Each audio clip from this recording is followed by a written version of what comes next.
السلام عليكم.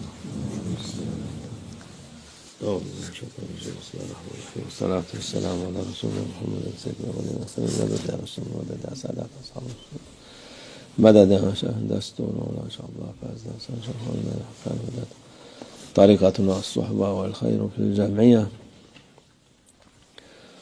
بسم الله الرحمن الرحيم. إن الله هو الرزاق وذو القوة المتين. صدق الله العظيم.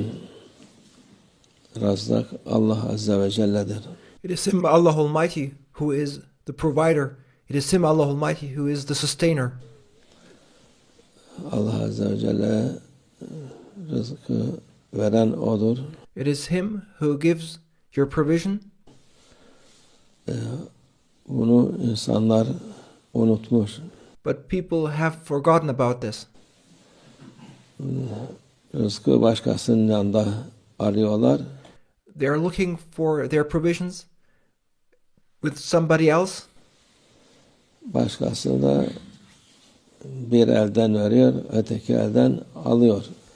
But those people they are requesting their provisions from, those people give with the one hand, and with the other hand they take.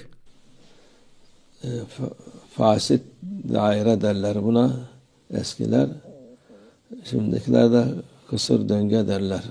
And people find themselves trapped in a vicious circle. Yani ben alıyorum, fazla istiyorum, o pazarlık yapıyor, sana şeyi veriyor. On the one side, people ask and they request and they ask for more, and then they negotiate to get more. Biraz artırıyor. Sana aldığın para, ondan sonra öteki türlü çakallar, kurtlar, şeyler, bu parası oldu, bu parayı alalım diye verilen paranın 2 misli senden gidiyor.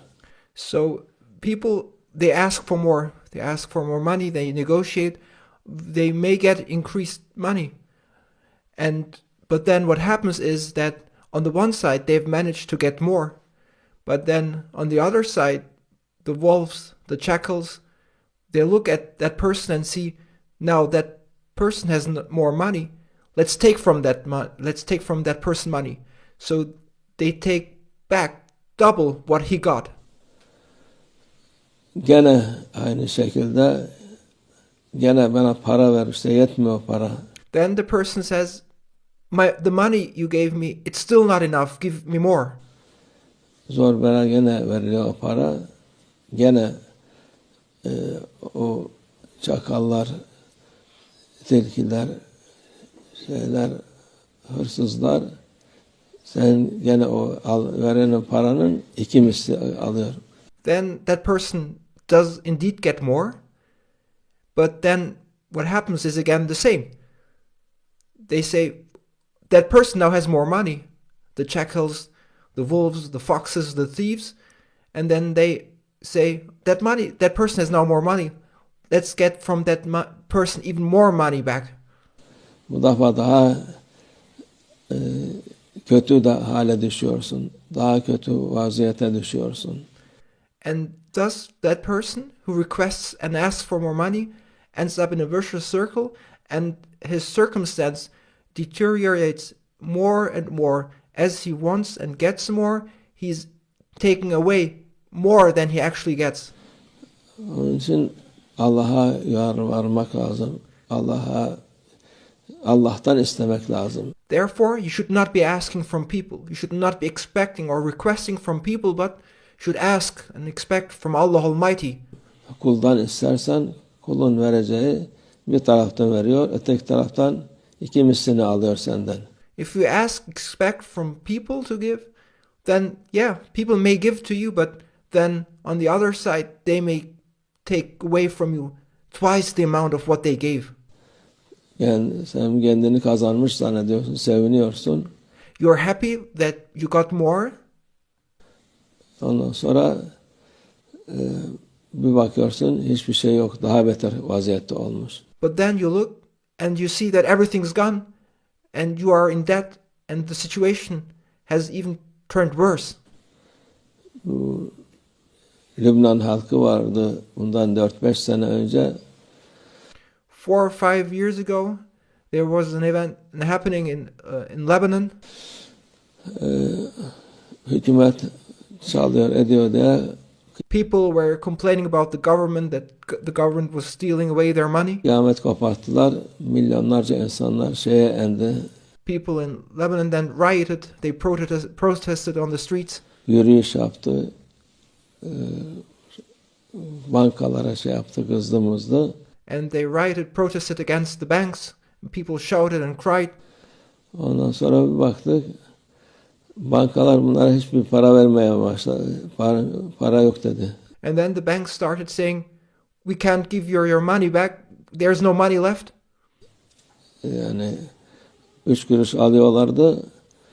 Dünyanın en kötü vaziyete geldiler şimdi. They were getting 3 pennies at least, but now things have become worse and worse, so that they are in the most terrible state. Yani o zamanda her zaman Allah'tan isteyin ki, Therefore, always ask and expect and request from Allah Almighty. Allah kaldırır bu pahalılığı, fakirliği, rızık veren Allah'tır. It is Him, Allah Almighty, who will and can change the situation, who can take away the expensiveness, who can take away the poverty. It is Him, Allah Almighty, who gives provision. Kuldan istersen dediğimiz gibi bir taraftan veriliyor, öteki taraftan uçuyor. However, if you ask from people, request from people, then you're getting from the one hand, from the one side, and from the other side, it is flying away and disappearing. Bir taraftan gidiyor, işte dönüyor, aynı şey, yani o kısır döngü dediği budur, fasit daire demek budur. And you find yourself trapped in a vicious circle where you cannot progress, but move round and round in a circle which you cannot escape. Yani başka çıkış yok. Sen insanların biraz akıllı olması lazım insanlara. There is no other escape except expecting from Allah Almighty. If you have a mind, if you are intelligent, then you must believe in Allah Almighty. Akıllı insan Allah'a inanan insandır. A clever person is someone who believes in Allah Almighty. Rızkı veren Allah diye ona yönelen, ondan isteyendir. A clever person knows that it is Him, Allah Almighty, who gives provision, and a clever person is somebody who then turns towards his Lord Allah Almighty and asks from Him.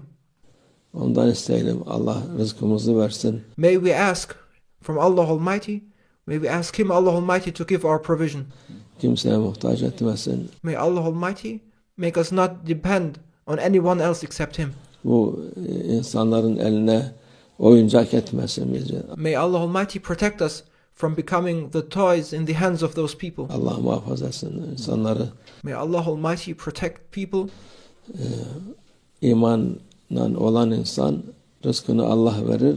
Those who have faith know that it is Him, Allah Almighty, who gives them their provision. Bereket verir. Berekettir mühim olan. And those who believe in Allah Almighty will be bestowed upon their provision plus the blessings and the abundance of that provision. Bereketi senden hırsızlar, yüzsüzler, çakallar, tilkiler alamaz. That barakah, that